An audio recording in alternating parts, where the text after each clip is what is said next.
Last weekend, my 34 male, wife 35, received an invitation to her eldest sister's wedding. The invitation states that she and our 3 children are invited, with no mention of me, e.g., 4 seats have been reserved in honor of wife, child, and child. I was insulted and thought my wife would agree that that was rude. However, after she spoke to her mother to clarify if I really wasn't invited, she said she was still planning to attend. I said it wouldn't be fair for her to go without me, and that I don't give my consent for my children to go without their father. She said that I'm being unreasonable, as her nieces and nephews would be there, and it was a big family event. My argument was, if it's so important the whole family attends, then I should be invited. If not, it can't be that important, and she shouldn't go. Who's in the wrong here? Am I the idiot for refusing to let my kids go without me? Not the idiot. Common sense dictates that if you invite the wife to a family event, you invite the husband. You are married. Her family is now yours, and yours is also hers. Something's going on, whether it's the family trying to break you up or her having someone on the side. Something's up. Better check your finances to make sure nothing is awry. What clarification was offered? I must admit I wouldn't likely go to a wedding if my SO was intentionally uninvited. There was an issue of chronic infidelity on my part that we've dealt with as a couple and moved forward from. Around that time, in-laws also decided they didn't like an arrangement my wife and I had. She worked for my company off the books. My business now makes enough to pay her a salary, so that's not an issue anymore. But things were difficult when trying to get the business off the ground. Our agreed upon arrangement was that instead of salary, I would cover all of our bills and send her a monthly stipend for groceries and shopping. The infidelity was almost 10 years ago, and my wife and I have got past it and went on to have our 2 youngest children. And until this incident in 2020, the family had been willing to get along with me despite the infidelity, so that's irrelevant. The incident was with her sister and had nothing to do with me but her disrespecting an older family member. At the time, my wife and her brother agreed that she was out of line, but when the argument between her and I escalated and later the dust settled, everyone turned on me. My wife told me it was best to let sleeping dogs lie and she should keep me separate from her family. Otherwise, she and our kids wouldn't be welcome anymore. Her family punished me because I called out my wife's younger sister for causing drama. Before I could apologize, the whole family had blocked my number and told my wife to keep things separate going forward. They forced her to act like a single mother, just having to split holidays and Christmases with the kids between her family and me, rather than just swallow their pride and choose unity. Wait, wow. Wow, dude, you're a loser. Your wife must have horrible self-esteem to stay with you. Hope she takes the kids to the wedding and never comes back. She can certainly do better, and the kids would be better off without you too. Oh, I knew something was up. You don't invite your younger sister and her kids to your wedding and just leave the husband out for no reason at all. This was very much missing reasons. Chronic infidelity is a new one though. Not just cheating once, but chronic infidelity? Yeah, the family doesn't have to get over it just because his wife did. No way would I want him at my wedding. Agree. OP's a serial cheater, financial abuser, and controlling idiot. Gotcha. He's a piece of work. That's why he wasn't invited. The fact that OP hid all of this from the main story shows he knows he's an idiot, but wants everyone to side with him so he can show it to his wife and tell her she shouldn't go. You are the idiot, OP. This is called the consequences of your actions. You got your wife to move past it. Her family is not. I am so dumbfounded at how many people who ask questions leave out the major details of their being an idiot. Context is key, and this context shows OP is not a good person. I love how OP sweeps the cheating part away in a sentence, but focuses on the business aspect like that's the real problem here. It's actually a huge problem. When he says she was working for him off the books, he means she wasn't getting paid. Notice how he says it's his business, not theirs. That's a pretty big flag too. It's not just his, if she was putting in blood, sweat, and tears for free. Plus, was he cheating the whole time? Jesus. She was financially dependent on him, even though she was working. I wonder if that had anything to do with her decision to forgive him for cheating. I'm mad at him, and I've never even met him. Her family must hate everything he touches. Context: my boyfriend, 23, and I, 21 female, have been together on and off for 4 years. Each time we split up, it's mainly because he doesn't make an effort. I'm a simple woman. I just want him to play video games with me, take me to McDonald's here and there, watch movies, etc. We were okay for a while this time around, until he started playing World of Warcraft again. He runs a guild, and it takes up all of his time. If he isn't working, he's on that game. I have to book to see him a week in advance, when we live 5 minutes from each other. Now the problem here is that my birthday's coming up on Thursday. For the past 6 months, Wednesdays and Thursdays have been raid days, meaning he's unavailable, basically all day. I wanted to see him on Thursday, my birthday, as my mom would be working and I'm seeing the rest of my family Friday and Saturday. He said no to Thursday, but he wants me to cancel my plans on Friday to see him. Am I the idiot for not canceling my family plans and being annoyed he won't give up his game for 1 day out of the year? Edit: my family hates him, and the same for his family with me. We've both done some stupid stuff that has made our families feel that way. I mean, you're the idiot to yourself for continuing to date someone hoping they'll change when they've told you repeatedly over 4 years that they won't. Your expectations aren't unreasonable, and now that you know your boyfriend is not up to meeting them, you get to choose not to date him. This is really straightforward. It's pathetic that you've done the breakup, get back together thing more than once, if this is how he is. But I remember being 21 and also doing pathetic things in relationships, so I get it. Have more self-respect for yourself. Poor OP, you're a video widow. Why can't he just come with you to your family on Friday? Because the family doesn't like him. What a surprise. He's telling you his priorities. Why are you still with him? You are the idiot for thinking being a simple woman will get you what you want. He knows your standards are low and your expectations are non-existent because you let him walk all over them every time. End this relationship and go into therapy to form boundaries about how you will and will not accept being treated. This past weekend, my family went camping with a group of my wife's friends. There were 3 families there, 6 adults and 8 kids. We took our boat, and before we left, I told my wife that the only thing I ask is that I have time to go fishing at least once during the trip. I told her I'd take the kids tubing and take people on leisurely boat rides, but that I wanted to go fishing for at least one of the 3 nights we were there. When I say at night, I mean at night.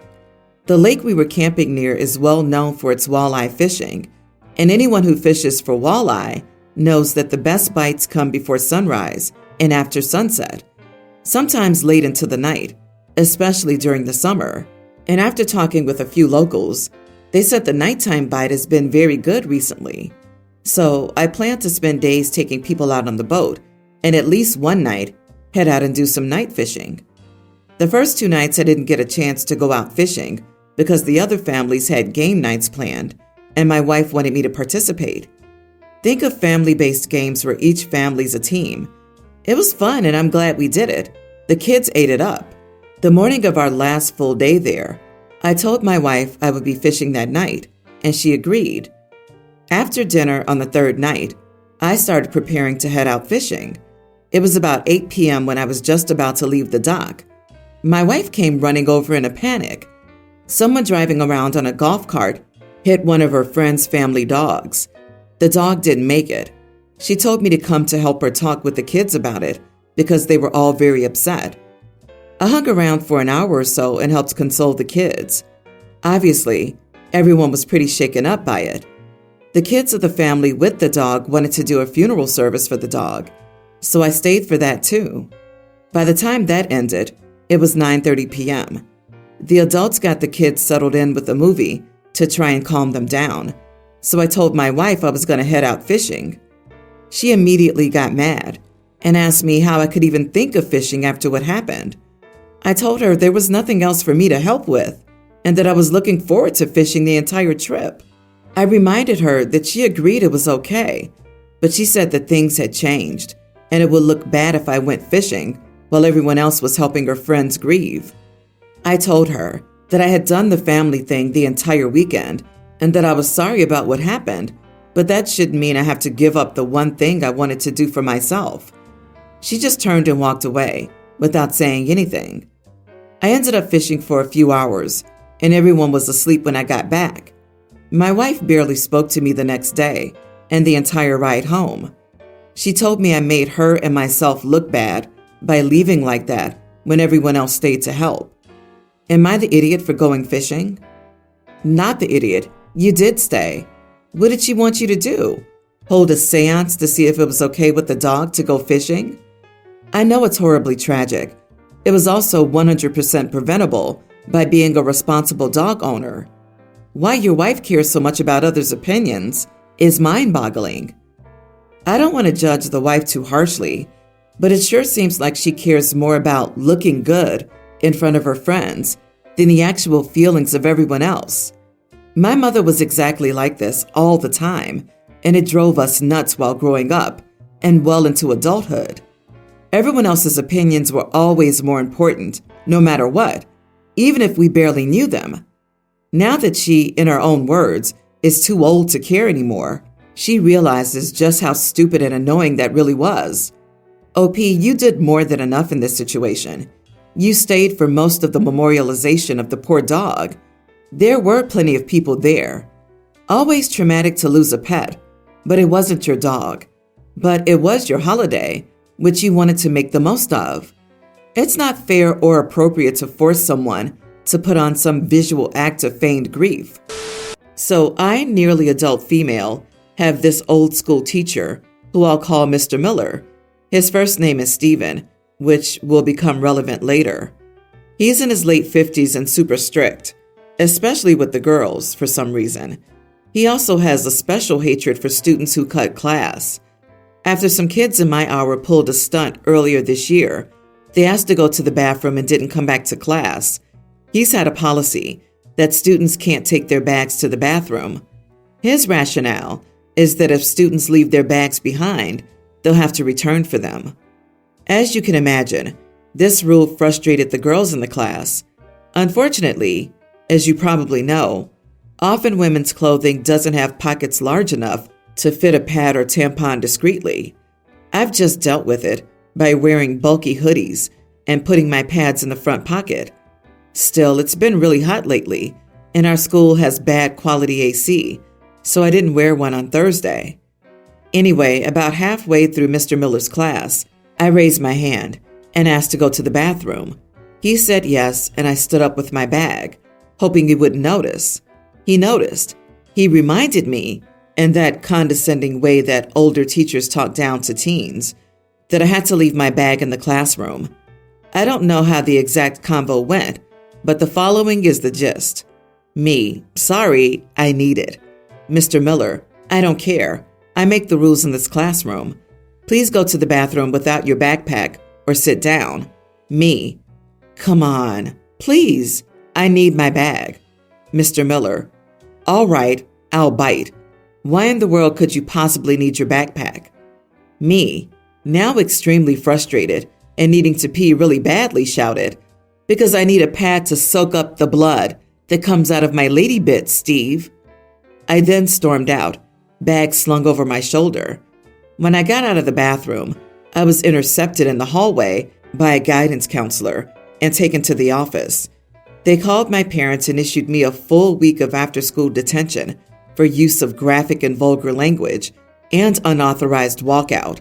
My mom negotiated it down to 2 sessions because I'm generally an excellent student, and it was my first offense of this nature. I talked to my sister about it, and she said I shouldn't have made a scene, that it was his classroom, and I should follow his rules. However, She also told me that I shouldn't have disrupted class like that and that I was making a mountain out of a molehill. Her words have me second-guessing my actions. So now I'm wondering, am I the idiot? Edit. Mr. Miller's policy applies to all bags, including pencil cases and small purses. You didn't use graphic or vulgar language, in my opinion. You stated exactly what happens in a female body. If your male teacher is too fragile to handle that, that's his problem, not yours. Absolutely not the idiot. I'd be going to the school biology teacher and asking why, if the terms are vulgar, they're teaching them, and if they aren't vulgar, why was I punished? Get one teacher on your side, and you might get them fighting for you behind the scenes. Exactly. Since when is human biology vulgar and offensive? This is some straight-up misogyny crap. You need to go back to the school and ask them for a list of appropriate terms they'd like people to use to describe menstruation, and request that they post them in every classroom so students know what correct terms to use. Would they prefer you say your uterus is shedding? Please do tell. This is crap. If you have the energy, fight this. Gen Z girlies take zero crap. It's incredible. Shame on the school for shaming you for normal bodily function. The most vulgar word in that sentence is probably Steve. When said right, that can certainly sound like an insult. Actually, shame on OP's parents. I would have fought for no punishment for my kids. If needed, I would have gone to the school board. Any school Facebook pages? I would post there too. Your mom should have gone to bat for you instead of negotiating it down. I'm sure you aren't the only one being punished because of this misogynistic idiot. I'm 33, female, pregnant now with a baby boy. My husband and I are so excited. We tried for a few years and ended up going through IVF. We've chosen a baby name we love. It's not a unique name, I promise, a very standard name. We decided not to share the name with anyone until we gave birth. There are a few reasons for this. The name is significant to us. We don't want outside opinions. We went through IVF and were very open about our journey. We prefer to keep this part private. My mother-in-law is throwing us a baby shower at the end of this month. She reached out today and said we really should be sharing the name with people. We ended up getting into a bit of an argument about it. She told us that it was incredibly rude not to share something as small as a name with our guests that are coming or giving us presents, etc. She said everyone was just curious and excited for us. Am I the idiot? Not the idiot. Tell her you've converted to Judaism and won't be sharing the name until after the bris, on the 8th day, in accordance with tradition. That'll distract her at least. But no, the only thing you owe people coming to your shower is a heartfelt thank you. Nothing else. It was incredibly rude not to share something as small as a name. As small as a name? If it's that small, why is it incredibly rude not to share it? Does your mother-in-law even listen to herself? Don't share, OP, because you know that with that attitude, there will be comments. When we were pregnant, we decided that the third person to hear our daughter's name, after my husband and I, would be the daughter. He whispered it to her as he carried her to the NICU. I had a C-section. Then we told people, after we had become our little family of 3. Not the idiot. Mother-in-law is wrong. She's belittling your decision by guilting you to spill the name. She has lots of choices and is choosing not to support you. People who love you are overjoyed about your new little one and will wait until you announce this decision. You're wise to hold a firm boundary on something important to you. Congrats.